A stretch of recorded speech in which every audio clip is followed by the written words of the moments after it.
A Buck surface-to-air missile system fires a missile. It travels almost at 3 times the speed of sound and carries a 9N314M model warhead.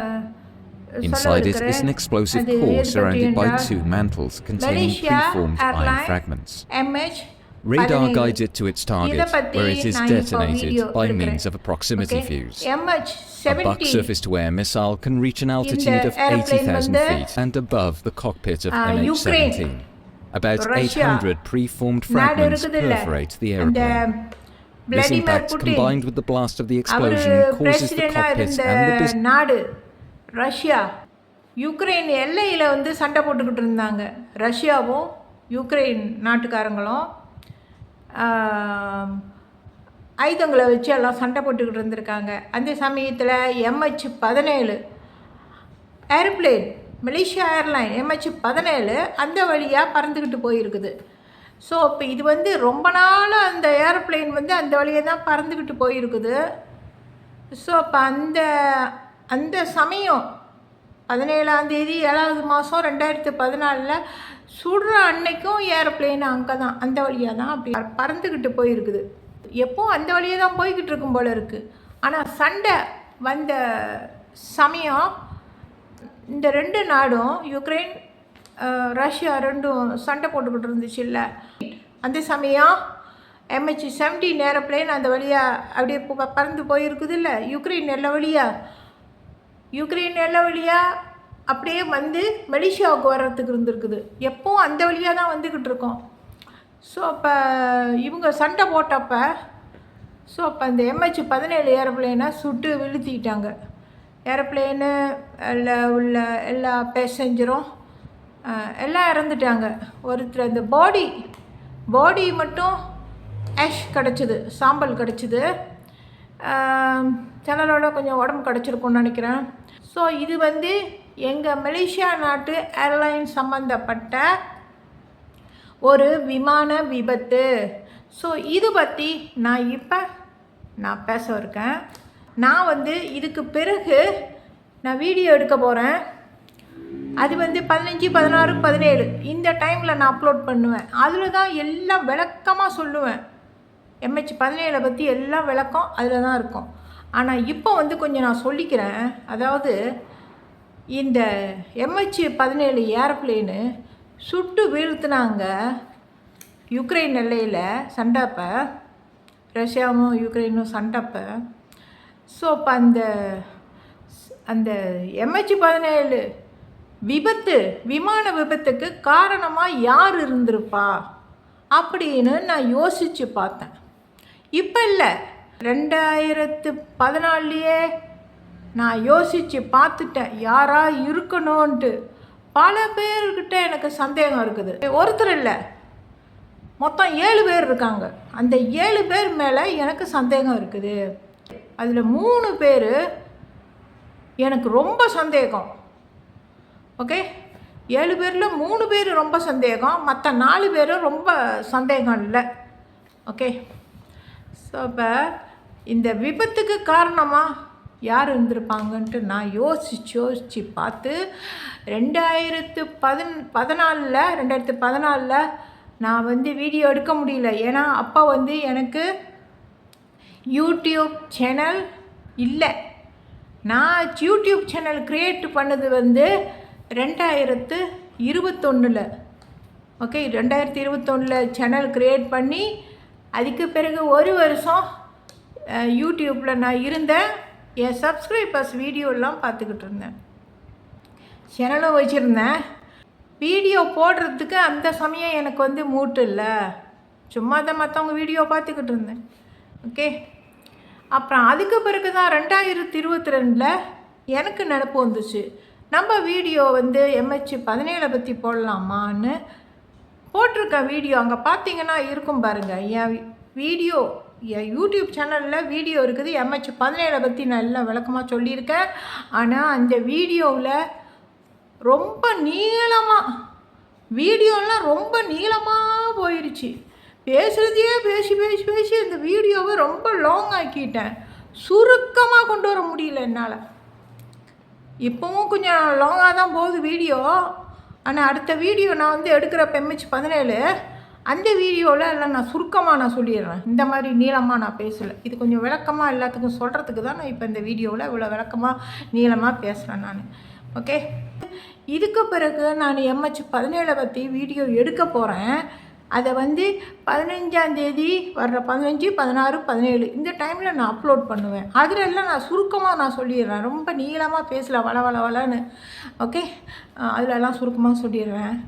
So இப்போ இந்த விபத்து வந்து MH17 சுடப்பட்டுச்சு இல்லை aeroplane, Ukraine Russia சண்டப்போ. இந்த ஏரோப்ளேனுக்கு அந்த aeroplane சுடுறதுக்கு காரணமாக இருந்தவங்க யாருன்னு எனக்கு 7 பேர் மேலே சந்தேகம் இருக்குது. அந்த 7 பேரில் ஒருத்தர் வந்து யார் தெரியுங்களா? 3 ஏஜென்சி இருக்குது. 2 ஏஜென்சி இந்தியாவில், இன்னும் ஒரு ஏஜென்சி ஆஸ்திரேலியாவில். 3 ஏஜென்சி வெட்டிங் ஏஜென்சி, அது வந்து மேட்ச் மேக்கிங் ஏஜென்சி. இந்த 3 ஏஜென்சி மேலே ஆஸ்திரேலியாவில் உள்ளது 1, இந்தியாவில் உள்ளது 2, 3 ஏஜென்சி மேலே எனக்கு சந்தேகம் இருக்குது. இவங்களா இருக்கிறதுக்கு வாய்ப்பு இருக்குதுன்னு எனக்கு சந்தேகம்தான் இருக்கே தவிர உண்மையாக இவங்கனால தான் இந்த மாதிரி ஆயிருக்குன்னு நான் சொல்லலை. தயவு செஞ்சு மன்னிச்சுக்கோங்க. ஓகே, சந்தேகம் இருக்குது. அந்த சந்தேகத்தை வந்து இந்த வீடியோவில் நான் இப்போ சொல்கிறேன். ஓகே, இந்த 3 ஏஜென்சி, இன்னும் 4 பேர் யார்? 4 பேரில் ஒருத்தங்க யார் தெரியுங்களா? UK நாட்டு போஸ்ட் ஆஃபீஸ் நிறுவனம், போஸ்ட் ஆஃபீஸில் வேலை செய்கிறவங்க. அவங்களாம் இருக்கலாம்னு சொல்கிறேனே தவிர லாம்னு தான் சொல்கிறேனே தவிர அவங்க தான்னு நான் சொல்லலை. சாரி, எதை நினச்சிக்காதீங்க. UK நாட்டு போஸ்ட் ஆஃபீஸ் டிபார்ட்மெண்ட்டில் வேலை செய்கிறவங்களில் யாரோ சிலர் வந்து இதை பண்ணியிருக்கலாம். இந்த ஏரோப்ளேன் சுடுறதுக்கு காரணமாக இருந்திருக்கலாம். ஓகே, நான் சொல்கிறேன், ஆனால் அவங்க தான் நான் சொல்ல. அந்த UK நாட்டில் உள்ள எலிசபெத் ராணி இருக்காங்கள்ல, அந்த அம்மாவுக்கு தான் நான் வந்து 4 வருஷம் வாழ்த்து மடல்கள் அனுப்பிக்கிட்டு இருந்தேன். வாழ்த்து மடல்னால் பிறந்தநாள் வாழ்த்து அனுப்புவேன், கிறிஸ்மஸ் வாழ்த்து அனுப்புவேன், மதர்ஸ் டே வாழ்த்து அனுப்புவேன். இந்த 3 காட்டும் வந்து UKக்கு ஒவ்வொரு வருஷமும் 4 வருஷம் போய்கிட்டு இருந்துச்சு, 5 வருஷம் போய்கிட்டு இருந்துச்சு. ஸோ இதெல்லாம் வந்து போஸ்ட் வழியாக தான் போயிருக்குது UKக்கு. ஸோ அங்கே உள்ளவங்க பண்ணியிருக்கலாமா சந்தேகம் இருக்குது எனக்கு. அதோட இன்னொன்று, மலேசியா போஸ்ட்டு அவங்களா இருக்குமா தெரியல. ஓகே, அவங்கள நான் சொல்ல, மலேசியா போஸ்ட்டு ஆஃபீஸில் உள்ளவங்கன்ட்டு நான் சொல்லலை. ஆனால் மலேசியா ஏர்லைன் அதில் வேலை செய்கிறவங்க இருக்காங்கள்ல, அந்த மலேசியா ஏர்லைன் வழியாக தான், விமானம் வழியாக தான் UK நாட்டுக்கு என்னோட சூறாலாம் வாழ்த்து மடல்கள்லாம் எலிசபெத் ராணி வீட்டுக்கு பக்கிங்ஹாம் பேலஸ்க்கு போயிருக்கு. மலேசியா ஏர்லைன் ஏர்போர்ட் இருக்க இங்கே கோலாலம்பூரில் உள்ளது இன்டர்நேஷ்னல் ஏர்போர்ட்டு, அதுக்கு இது ஏதாச்சும் பண்ணியிருக்குமா? அவங்களா இருக்கிறதுக்கு காரணமாக இருக்கலான்னு நினைக்கிறேன். இருக்குமா இருக்காதா தெரில. ஓகே, மலேசியா ஏர்போர்ட் மேலேயும் எனக்கு ரொம்ப சந்தேகம். நெதர்லாண்டுக்கு போன ஏரோப்ளேனு MH17 அதை ஓட்டி சென்றவங்க யார் தெரியுங்களா? கேப்டன் 1 அம்ரான் 1 உசேன், அவருக்கு 49 வயசு. இன்னொருத்தர் கேப்டன் வந்து யூஜின் சூ ஜின் லியாங், இவருக்கு 44 வயசு. ஏஜென் சூ ஜின் லியாங் 44 வயசு. இவர் சீனரு. அவர் வந்து 1 அம்ரான் வந்து மலாய்க்காரங்க. இவங்க 2 பேரும் தான் ஏரோப்ளேனை ஓட்டிக்கிட்டு போகிறப்பையும் போயிருக்காங்க. 2 பேர்த்துல ஒருத்தர். அப்புறம் அங்கே நெதர்லாண்ட்லேருந்து வர்றப்பையும் அதில் ஒருத்தர் தான் ஓட்டிக்கிட்டு வந்திருக்காங்க. அங்கே ஒருத்தர் யார் ஓட்டிக்கிட்டு வந்திருக்கான்னா யார்? ஏஜென் சூ ஜின் லியாங். இவர் இந்த சீனன் தான் வந்து நெதர்லாண்ட்லேருந்து ஓட்டிக்கிட்டு வந்திருக்கான். போகிறப்ப 1 அமரான் போயிருக்கான் நெதர்லாண்டுக்கு. வர்றப்ப நெதர்லாண்ட்லேருந்து இந்த சீனன் ஏஜென் சூ ஜின் லியாங் 44 வயசு உள்ளவன், அவன் அங்கேருந்து ஓட்டிக்கிட்டு வந்திருக்கான். அப்போ தான் வந்து யுக்ரைன் ரஷ்யா சண்டைப்போ ஏர்பிளைனை சுட்டிருக்காங்க. ஓகே. ஸோ இப்போ எனக்கு என்ன சந்தேகம்னா, மலேசியா ஏர்லைன் அந்த ஏர்லைன் ஏர்போர்ட்லேருந்து தானே நெதர்லாண்டுக்கு ஏர்பிளைன் போச்சு, MH17. அது அங்கேருந்து தானே போச்சு, மலேசியா ஏர்போர்ட்லேருந்து, கோலம்பூர்லேருந்து போச்சு. ஸோ அந்த ஏரோப்ளேனை MH17 7வது மாதம் 17ஆம் தேதி 2014 நெதர்லாண்டுக்கு யார் ஓட்டிக்கிட்டு போக சொன்னான்? யார் ஓட்டிக்கிட்டு போக சொல்லியிருப்பா? ஏர்போர்ட்டில் உள்ளவங்க தானே. இந்த 2 பைலட்டையும் போட்டிருக்காங்க. அதில் ஒரு பைலட் சீனா வந்து அந்த சூ ஜின் லியாங் 44 வயசு உள்ளவன் வந்து நான் இருக்கிற இடத்துல உள்ளவன், இங்கே சிரம்பாண்டூவில், நான் சிரம்பாண்டூவில் இருக்கேன், அவனும் இங்கே தான் இருந்திருக்கான், அவன் வீடு இங்கே தான் இருந்திருக்குது. ஸ்ரீ தமன் கர்கோசா அப்படிங்கிற இடத்துல, இங்கே சிரம்பாண்டூவில் நான் இருக்கிற இடத்துல பக்கமாக அந்த பக்கம்தான் இருந்திருக்கிறான். எனக்கு இது தெரியாது. இந்த ஏர்பிளைன் விபத்து ஏற்பட்ட பிறகு தான் நான் இன்டர்நெட்டில் பார்த்து தான் தெரிஞ்சுக்கிட்டேன். அந்த சீனா வந்து நெதர்லாண்டுக்கு ஓட்டிக்கிட்டு, அதாவது நெதர்லாண்ட்லேருந்து ஓட்டிக்கிட்டு வந்தவன் வந்து நான் இருக்கிற இடத்துல உள்ள சீனை அப்படின்னு அப்போ தான் நான் தெரிஞ்சுக்கிட்டேன் இன்டர்நெட்டில் பார்த்து. அதுக்கு முன்னே எனக்கு உண்மையாக தெரியாது. அவன் வேறு எங்கேயோ உள்ளவன்னு நினச்சேன். அம்ரானு கோல் நம்பரில் உள்ளவன், அவனை கூட இந்த 2 பைலட்டும் எனக்கு தெரியாது. இந்த சம்பவத்துக்கு பிறகு தான் எனக்கு எல்லாம் தெரிய வந்துச்சு. சரி, இந்த சீனா வந்து நான் இருக்கிற இடத்துல உள்ளவன், தமன் கர்கோசாவில் உள்ள ஸ்ரீ கர்கோசாவில் உள்ளவன், இவனையும் அன்னைக்கு வந்து நெதர்லாண்டுக்கு அனுப்பி விட்டாங்க. 17ஆம் தேதி 7வது மாதம் ஏன் அனுப்பி விட்டாங்க? மற்ற நாளில் அனுப்பியிருக்கலாம்ல, ஏன் 17ஆம் தேதி அனுப்பி விட்டாங்க? 7வது மாதம் 2014. இப்போ எனக்கு சந்தேகம் வருமா? அதுவும் வந்து இந்த சீனா நான் இருக்கிற இடத்துல உள்ளவன், ஸோ அவனும் இறந்துருக்கான். ஸோ இப்போ இதெல்லாம் பார்க்குறப்ப, அதாவது நான் இருக்கிற இடத்துல உள்ள ஒரு பைலட்டை சீனனை போட்டிருக்காங்க, அவன் இறந்துருக்கான். ஸோ இப்போ நான் வந்து இதெல்லாம் பார்க்குறப்ப எனக்கு என்ன தோணுதுன்னா, மலேசியா ஏர்போர்ட்டில் அவங்க இந்த சீனை நான் இருக்கிற இடத்துல உள்ளவன்னு தெரிஞ்சுக்கிட்டு இவனை நெதர்லாண்டுக்கு அனுப்பி விட்ருக்காங்க. வர்றப்போ அவன் ஓட்டிக்கிட்டு வந்திருக்கான், அப்போ ஏரோப்ளைனை சுட்டிருக்காங்க. போகிறப்போ ஒன் ஆம்ரான் ஓட்டிக்கிட்டு போயிருக்கான், வர்றப்போ அவன் ஓட்டிக்கிட்டு வந்திருக்கான். ஸோ இப்போ எனக்கு மலேசியா ஏர்போர்ட் மேலே ரொம்ப சந்தேகம். ஏன் இப்படி பண்ணினாங்க? ஏன் இந்த நான் இருக்கிற இடத்துல உள்ள சீனனை ஏன் போட்டாங்க? மலேசியா ஏர்போர்ட் வழியாக தானே எலிசபெத் ராணி யூகேயில் இருக்காங்க. அவங்களுக்கு சூறாலாம் நான் அனுப்பியிருக்கேன். சூறானா என்ன சூறா? பிறந்தநாள் வாழ்த்து, மதர்ஸ் டே வாழ்த்து, கிறிஸ்மஸ் வாழ்த்து, 3 வாழ்த்து தொடர்ந்து ஒரு 5 வருஷம் அனுப்பியிருக்கேன். 5 வருஷமாக 4 வருஷமாக சரியாக நினைவில்லை, ஆனால் ரொம்ப நாள் அனுப்பியிருக்கேன். 5 வருஷம் இருக்கும்னு நினைக்கிறேன். ரொம்ப நாள் அனுப்பியிருக்கேன். அதுக்கு பிறகு இந்த ஏரோப்ளைன் விபத்து ஏற்பட்ட பிறகு 2014 ஏரோப்ளைன் விபத்து ஏற்பட்ட பிறகு அதுக்கு பிறகு நான் வந்து அனுப்புறதில்லை எலிசபெத் ராணிக்கு. அதோட நிப்பாட்டிட்டேன். 2014 நான் வந்து எலிசபெத் ராணிக்கு எந்த ஒரு கடிதங்களும் வாழ்த்து மடல்கள்லாம் நான் அனுப்புகிறதே இல்லை, விட்டுட்டேன். ஏரோப்ளைன் விபத்து ஏற்பட்ட பிறகு இன்னும் 2 எது சொல்லிட்டா என்னவா இருக்குன்னு சந்தேகம் இருக்கிறது. இத்தனை பேரோட 5 பேர், இன்னும் 2 பேர் யாருன்னு நான் சொல்கிறேன். இன்டர்நெட்டுக்காரங்கனால தான் எல்லா வெப்சைட்லேயும் உள்ளுக்கு பூந்து பார்க்க முடியும். வெட்டிங் ஏஜென்சியில் நான் இருந்திருக்கிறேன், தெரியல ஏன் இப்படி நடந்துச்சின்னு தெரில. ஏஜென்சியில் நான் இருந்திருக்கிறேன். அன்னைக்கு அந்த ஏர்பிளைன் சுடுறப்ப நான் ஏஜென்சியில் இருந்திருக்கிறேன். எந்த ஏஜென்சியில் இருந்தப்போ அந்த ஏரோப்ளைனை சுட்டாங்கன்னா, அந்த MH17 சாரி ஒரு குழப்பமாக இருக்குது, MH17 ஏரோப்ளைனை சுடுறதுக்கு முந்தி தான் 17ஆம் தேதி 7வது மாதம் 2014 சுட்டாங்கள்ல, அந்த 17ஆம் தேதிக்கு முந்தியே நான் வந்து ஃபேஸ்புக்கில் இருந்தேன்ல, ஃபேஸ்புக்கில் இருந்துட்டு அதிலிருந்து வெளியாயிட்டேன். 3வது மாதம் நான் 4வது மாதம் இடையில 3ஆம் மாதத்துலேருந்து 4ஆம் மாதம் வரைக்கும் ஒரு மாதத்தில் நான் வந்து ஃபேஸ்புக்கிலேருந்து வெளியாகி இன்டர்நேஷ்னல் கியூபிட் ஏஜென்சியில் பதிஞ்சேன். அதாவது 7வது மாதம் 17ஆம் தேதிக்கு முன்னையே பதிஞ்சிட்டேன். பிறகு பரத் மேட்ரிமோனி, ஷாடி மேட்ரிமோனியில் பதிஞ்சேன்.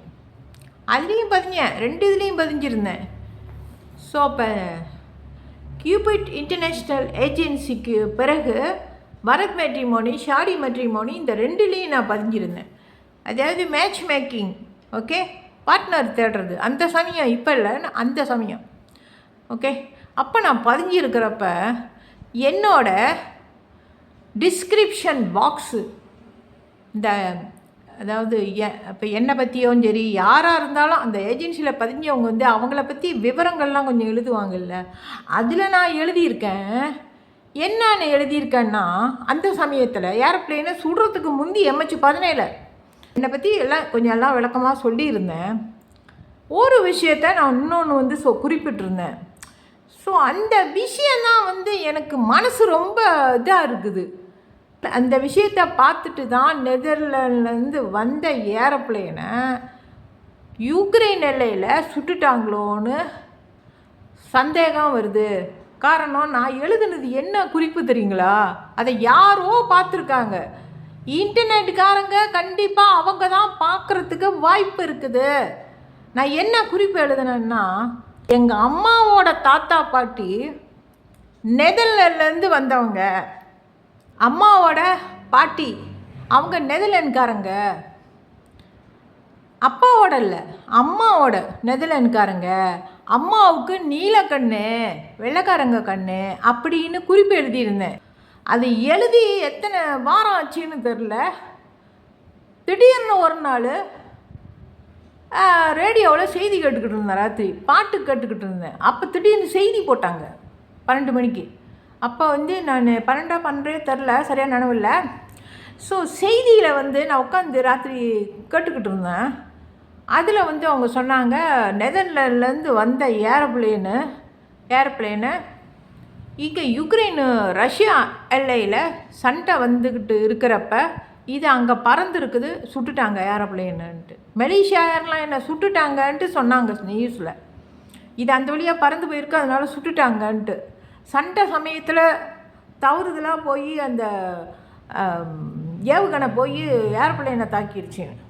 ஸோ செய்தியில் கேட்டதுலேருந்து எனக்கு மனசு ரொம்ப சஞ்சலமாக போச்சு. இன்ன வரைக்கும் எனக்கு இருக்குது, எனக்கு மறக்க முடியல. நான் குறிப்பு எழுதியிருந்தேன் ஷாடி மேட்ரிமோனி, பரத் மேட்ரிமோனியில் இந்த மாதிரி குறிப்பு எழுதியிருந்தேன். ஸோ இதை யார் பார்த்துருப்பா? நான் யோசித்தேன், என்னடா அது நம்ம பரத் மேட்ரிமோனி ஷாடி ப்ரோஃபைலில் இப்படி எழுதியிருந்தோமே, நம்ம அம்மாவோட ஜெனரேஷன் அங்கேருந்து வந்தவங்க நெதர்லாண்ட்லேருந்து எழுதியிருந்தோமே, இப்போ நெதர்லாண்ட்லேருந்து வந்த ஏரோப்ளேனை சுட்டுட்டாங்களே, அதுவும் 17ஆம் தேதி 7வது மாதம் 2014 சுட்டிருக்காங்க. அப்போ நான் யோசித்தேன், என்னடா அது இப்படி இருக்குது. அதோட எம்ஜிஆர் பிறந்த தேதி வந்து 17ஆம் தேதி, பிறந்த தேதி 17, வருஷமும் 17 வருதா, MH17 வருதா? ஐயோ, நான் அன்றைக்கி முழுக்க எனக்கு முடியல. எனக்கு என்னடா இந்த மாதிரி ஒரு சம்பவம் நடந்திருக்குது. அதுவும் நெதர்லாண்ட்லேருந்து வந்து ஏரோப்ளேனு, நம்ம வேறு பரத் மேட்ரிமோனி ஷாடியில் வேறு இந்த மாதிரி குறிப்பு வேறு எழுதிட்டோமே. இப்போ ஏரோப்ளேனை வேறு நெதர்லாண்ட்லேருந்து வந்த ஏரோப்ளேனை சுட்டுட்டாங்களே. அதுவும் வந்து அந்த ஏரோப்ளேனை வந்து அங்கேருந்து ஓட்டிக்கிட்டு வந்தவன் யுஜின் சூ ஜின் லியாங். இவன் வந்து கிறிஸ்டியனு, சீன ஆனால் கிறிஸ்டியனு. ஸோ அவன் வந்து நான் இருக்கிற இடத்துல உள்ளவன். அப்போ யோசித்தேன், நம்ம இருக்கிற இடத்துல சிரம்பாட்டூரில் உள்ள ஒரு சீனனை, தமன் ஸ்ரீ கர்கோஸில் உள்ளவனை ஏரோப்ளேனை ஓட்டிக்கிட்டு வர சொல்லி அவன் ஓட்டிக்கிட்டு வந்த ஏரோப்ளேனு சுட்டு வீழ்த்தி அவன் சாகுற மாதிரி பண்ணிட்டாங்களே. எனக்கு வந்து ரொம்ப இதாக போச்சு, உடம்பெல்லாம் ஆடி போச்சு. அந்த சமயத்தில் ஒரு வருஷம் இன்னும் அதாவது ஒரு வருஷம் மட்டும் இல்லை, அந்த சமயம் மனசில் ரொம்ப இருந்திருக்குது, இப்போவும் இருக்குது, இப்போவும் இருக்குது. அந்த சம்பவத்தை மறக்க முடியல. ஸோ இப்போ ஏரோப்ளேன் வந்து அந்த வழியாக வந்துக்கிட்டு இருக்குதுன்னு தெரிஞ்சு வேணுமுன்னே ஏரோப்ளேனு பக்கமாக வர்ற டைமில் ஏரோப்ளேனை குறி வச்சு சுட்டிருக்காங்க. யுக்ரைன் ரஷ்யா சண்டைப்போ இது விளாடிமிர் புட்டின் சொல்லி கொடுத்து கூட இந்த மாதிரி ஆகியிருக்கலாம். விளாடிமிர் புட்டினையும் நம்ப முடியாது. விளாடிமிர் புட்டினுக்கும் மலேசியா ஏர்போர்ட்டுக்கும் சம்மந்தம் இருக்கலாம். விளாடிமிர் புட்டினை நம்ம வந்து சந்தேகப்படாமல் இருக்க முடியுமா? 2 இன்டர்நெட்டுக்காரங்க ஃபாலோ பண்ணியிருக்கலாம். என்னோட வெப்சைட்டில் உள்ளுக்கு பூந்து எவனோ பார்த்துருந்து இந்த ஏரோப்ளேனை சுட சொல்கிறதுக்கு கூட இவனுங்க காரணமாக இருந்திருக்கலாம். யாருன்னு சொல்ல முடியும்? இப்போ நம்ம ஒருத்தனை பார்க்குறோம், அவன் முகத்தை பார்க்குறோம், நல்லா தான் பேசுகிறான், ஆனால் அவன் மனசுக்குள்ளே என்ன இருக்குன்னு நம்மளுக்கு என்ன தெரியும்?